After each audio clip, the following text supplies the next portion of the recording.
lecture de ce jour, frères et sœurs, Maître Paul, par sa première épître aux Corinthiens au chapitre 6, nous parle de ce que nous devons faire de notre corps de chair. Il nous indique que ce dernier se doit d'être respecté afin qu'il serve l'esprit et ne soit pas ainsi livré à l'impudicité. Ne pouvant servir en simultané deux autorités, il convient donc d'une certaine manière de ne pas le mettre au service de sa propre chair. Le corps doit donc servir à élever en lui ce même esprit que nous a transmis notre Seigneur Jésus-Christ, afin qu'à l'arrivée, il soit transcendé par la puissance de ce dernier. Maître Paul nous explique que d'ordinaire, les péchés sont extérieurs à notre corporalité, et que la débauche est donc à éviter, car elle l'amène dès lors au sein même du corps. Le corps doit donc servir ainsi de temple à l'esprit, plutôt que de n'être qu'un égoïste contentement de sa chair et de son sang, ce qui n'entraînerait finalement que davantage de tourments. L'ennemi serait donc ici la dissension permanente de deux de nos constituantes.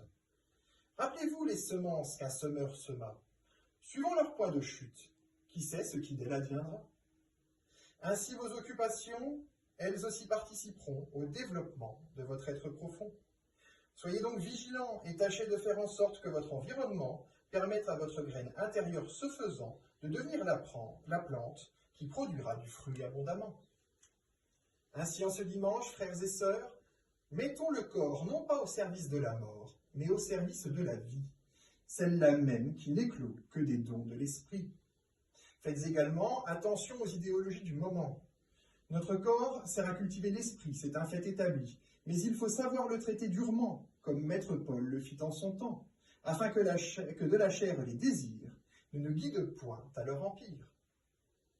Celui qui vénère son corps, en prenant trop soin de lui, ne fera que tomber en une énième idolâtrie, et ne fera dès lors plus grand cas de l'esprit.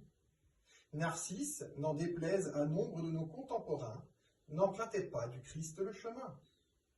Ainsi, par le trop grand amour qu'il portait à son propre corps, il finit par sceller son sort. Mais sachez que l'excès inverse, consistant à maltraiter notre corps pour sa faiblesse, n'est point pour autant le bon chemin. Car la liberté ne consiste pas à tirer sur des chaînes trop tendues, car dès lors, elle n'existe plus. Le corps doit alors être utilisé selon le but qui lui est fixé, c'est-à-dire selon la sagesse de l'unique divinité. Ainsi, le zèle ne doit pas prendre le pas sur la raison ici-bas, car c'est bien l'intelligence qui doit seule définir les exigences. Afin que l'Esprit Saint ne nous serve pas à rien, et que l'animal en nous ne nous corrompe pas de ses goûts. Amen.